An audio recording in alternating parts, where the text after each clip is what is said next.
আন্তর্জাতিক অঙ্গনে এক বিপজ্জনক খেলা শুরু হয়েছে।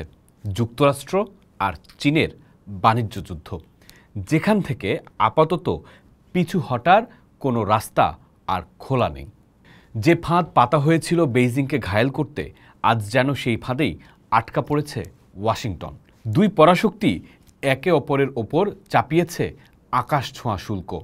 পরিস্থিতি দ্রুত চলে যাচ্ছে নিয়ন্ত্রণের বাইরে। এর সরাসরি আঘাত এসে পড়েছে মার্কিন জনগণের ওপর।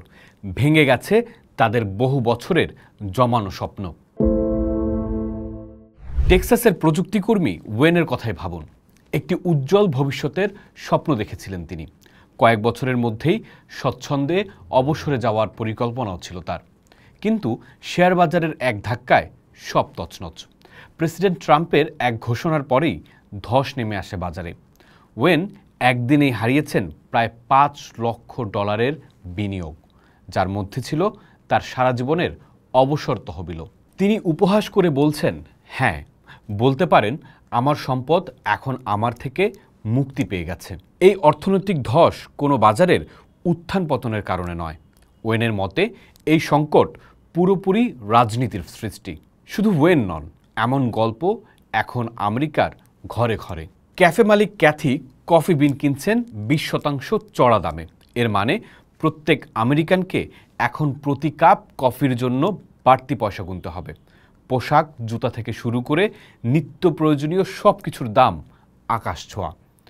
ট্রাম্পকে 3 বার ভোট দেয়া এক ঠিকাদার বলছেন, আমি ট্রাম্পের সমর্থক, কিন্তু এই শুল্ক আমাকে শেষ করে দিচ্ছে।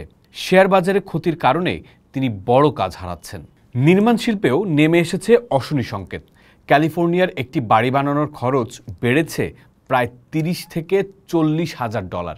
ফলে আগুনে পুড়ে যাওয়া বাড়ির পুনর্নির্মাণেও বেড়েছে বিপুল ব্যয়। বিশেষজ্ঞরা বলছেন এই শুল্ক নীতি যুক্তরাষ্ট্রের আবাসন সংকটকে আরও গভীর করবে। কিন্তু সবচেয়ে বড় ধাক্কাটা আসছে প্রযুক্তি খাতে, যেখানে যুক্তরাষ্ট্র নিজেকে সবচেয়ে এগিয়ে ভাবে। ব্যাটারি কারখানার মালিক ড্যানিয়েল 30 বছরের অভিজ্ঞ। তিনি বলছেন, যুক্তরাষ্ট্র ব্যাটারি প্রযুক্তিতে চীনের চেয়ে অন্তত 10 বছর পিছিয়ে। যদি যুক্তরাষ্ট্র নিজেদের সব ব্যাটারি তৈরি করতেও চায়, তবুও বিশেষ যন্ত্রপাতি ও কাঁচামাল চীন থেকেই আনতে হবে। বৈদ্যুতিক গাড়ি, ড্রোন, হাসপাতালের যন্ত্রপাতি, সবার জন্যই চীনের উন্নত ব্যাটারি অপরিহার্য। চীন যদি এসব পণ্যের রফতানি বন্ধ করে দেয়, তাহলে যুক্তরাষ্ট্রের গবেষণা, চিকিৎসা ও উৎপাদন খাত বড় ধরনের সমস্যায় পড়বে। ড্যানিয়েল আরও জানান, শুল্ক আরোপের আগে কোনো আলোচনাই হয়নি। নির্দেশনাগুলো অস্পষ্ট। এক এক কর্মকর্তা এক এক কথা বলছেন। এই অনিশ্চয়তায় রোলস রয়েসের মতো বড় কোম্পানিও দাম নির্ধারণ বন্ধ করে দিয়েছে। এই লড়াই এখন আর শুধু অর্থনীতিতে সীমাবদ্ধ নেই, এর আঁচ ছড়িয়ে পড়েছে ভূরাজনীতির মাঠেও। একদিকে ডোনাল্ড ট্রাম্প, অন্যদিকে শি জিনপিং। কেউই 1 ইঞ্চিও ছাড় দিতে রাজি নন। চীনের পাল্টা জবাবে মার্কিন পণ্যের ওপরও বসেছে বিপুল শুল্ক। চীনা পররাষ্ট্র মন্ত্রণালয় হুঙ্কার দিয়ে বলেছে, আমরা নির্যাতনের কাছে মাথা নত করব না। এই বিপজ্জনক খেলার মধ্যেই নতুন করে উত্তেজনা বাড়ছে তাইওয়ানকে ঘিরে। সম্ভাব্য যুদ্ধের আশঙ্কায় যুক্তরাষ্ট্র এখন মিত্রদের উপর চাপ দিচ্ছে। জাপান ও অস্ট্রেলিয়াকে স্পষ্ট অবস্থান নিতে বলা হচ্ছে। ওয়াশিংটনের এই আচরণে মিত্র দেশগুলো কিছুটা বিস্মিত ও চিন্তিত। চীন সম্ভবত দীর্ঘমেয়াদী এক ধোঁয়াবিহীন যুদ্ধের প্রস্তুতি নিচ্ছে, আর যুক্তরাষ্ট্র দেখছে নিজেদের পাতা ফাঁদেই আটকা পড়ার ভয়। বিশ্বজুড়ে বিশ্লেষকরা তাকিয়ে আছেন রুদ্ধশ্বাসে। এই বিপজ্জনক খেলা শেষ পর্যন্ত কোথায় গিয়ে থামবে?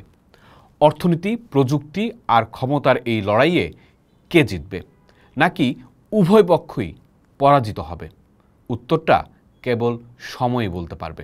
পোস্ট দেখুন, ভাবুন, করুন। থাকুন পোস্টের সাথেই।